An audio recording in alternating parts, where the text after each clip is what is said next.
ભરૂચમાં વકફ બિલના વિરોધમાં ભરૂચ શહેરમાં મુસ્લિમ સમાજ દ્વારા શાંતિપૂર્ણ ધરણા પ્રદર્શન યોજાયા। ભરૂચમાં વકફ બિલના વિરોધમાં ભરૂચ શહેરમાં મુસ્લિમ સમાજ દ્વારા શાંતિપૂર્ણ ધરણા પ્રદર્શન યોજાયો હતો। મોટી સંખ્યામાં મુસ્લિમ સમાજ ઉપસ્થિત રહી વકફ બિલનો વિરોધ નોંધાવ્યો। ધરણા કાર્યક્રમના અંતે સંવિધાનના શપથ અને દુઆ કરવામાં આવી હતી। અહેવાલમાં ન્યૂઝ આસદ સૈયદ ભરૂચ।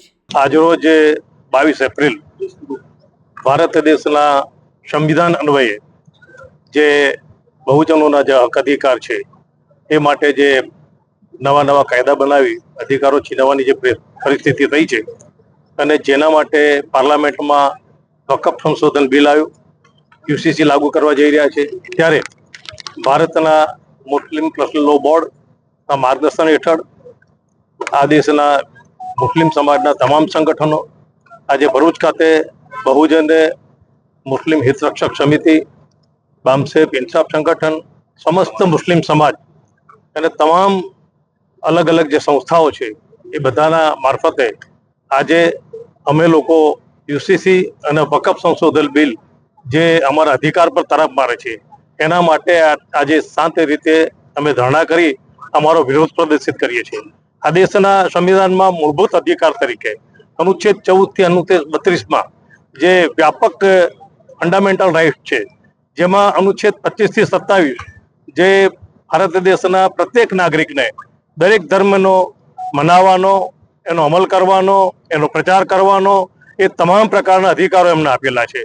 એની સામે આજે જે ષડયંત્ર રચી એને નિરસ્ત કરવાના જે પ્રયત્નો થઈ રહ્યા છે એની સામે અમારો ખેદ છે, એનો વિરોધ છે।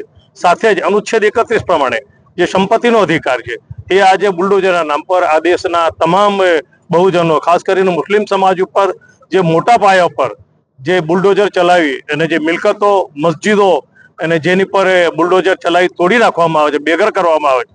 અરે જ્યારે સંવિધાને તમને અધિકાર આપ્યો છે કે ભાઈ દરેક જગ્યાએ તમે કોઈ પણ નમાઝ પઢી શકે, પ્રાર્થના કરી શકે, મંદિર બનાવીને ગમે તે તમે એ કરી શકો છો, તો નમાઝ પર પ્રતિબંધ કેમ? અલગ અલગ મસ્જિદોની અંદર આજે જે શોધખોળ ચાલી રહી છે કે આ મસ્જિદ પહેલા હિન્દુ ધર્મની હતી, કહા હતી, અને એ મસ્જિદ તોડવા માટેના જે ષડયંત્રો છે ત્યાં નમાઝ બંધ કરાવવું અને ત્યાંના મુસ્લિમોને કે ત્યાંના લોકોને રંજાડવા એ ખરેખર સંવિધાનની વિરુદ્ધ છે। એટલે આજે અમે લોકો ભારત દેશના રાષ્ટ્રપતિ જે સંવિધાનના રખેવાળ છે એની નૈતિક ફરજ છે કે ભાઈ એમણે તાત્કાલિક ધોરણે આ બધી વસ્તુ અટકાવવી જોઈએ અને સુપ્રીમ કોર્ટે પણ અંદર જે પહેલ કરી છે એ પહેલ કાયમી રાખી આ દેશના બહુજન મુસ્લિમો, દલિતો, આદિવાસીઓ તેમજ શીખ સમાજના લોકો દરેકને, ક્રિશ્ચનોને દરેકને સંવિધાનિક અધિકારો જે મળ્યા છે એની રખેવાળી કરવી જોઈએ, એનું સાર સંભાળ રાખવી જોઈએ અને મુસ્લિમોને બેઘર કરીને જે તકલીફ આપવામાં આવી રહી છે, જે ગેરકાયદેસર છે, સાથે જ કોઈ મુસ્લિમ સમાજે ક્યારેય ટ્રિપલ તલાકની વિરુદ્ધમાં, ક્યારેય યુસીસી માટે કે ક્યારેય એમણે વકફ બિલ માટે એમની રજૂઆત નથી કરી। જે પાર્લામેન્ટની અંદર જે સરકારમાં જે લોકો છે એમાં એક પણ મુસ્લિમ નુમાઇંદો પ્રતિનિધિ ચૂંટાઈને નથી ગયો અને એમને ટિકિટ નથી આપી।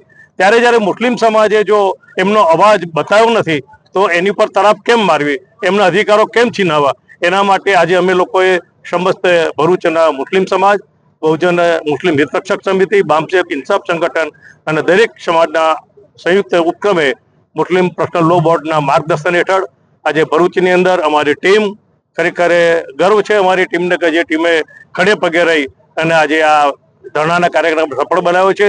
સમાજના તમામ મુસ્લિમ ભાઈઓ બહેનોને આવનાર સમયમાં જે પણ આંદોલનના જે પ્રોગ્રામ આવે એમાં આ જ રીતે સાથ સહયોગ આપી આપણા સંવિધાનિક અધિકારો બચાવીએ, આપણા સંવિધાન બચાવીએ અને આપણા સમાજને સુરક્ષિત કરીએ એ જ અભ્યર્થના।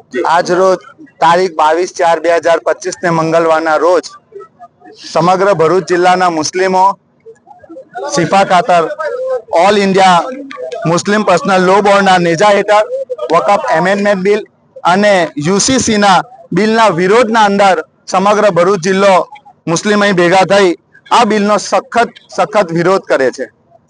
રાતોરાત આ ભારત સરકારને મુસ્લિમોની એકદમથી ચિંતા થવા માંડી, પરંતુ આ ચિંતા એમને મુસ્લિમ પ્રત્યે નહીં પણ એમના ઉદ્યોગપતિઓને વકફની જમીન ફાળવણી કરવા માટે ગમે તે ચાલે બાને મુસ્લિમોના ટ્રસ્ટોની પ્રોપર્ટી લઈને એમને ફાળવવાની વાત છે અને આ દેશમાં મુસ્લિમોને લડાવવાની વાત ચાલે છે।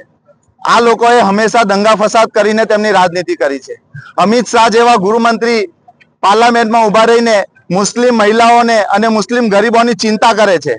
જે સરકાર જેમની પાસે એક સાંસદ નથી આ બિલ પાસ કરવા માટે, કોઈ મુસ્લિમ એક સાંસદ નથી એમની પાસે, તેમને રાતોરાત મુસ્લિમોના હિતોની વાત યાદ આવી ગઈ.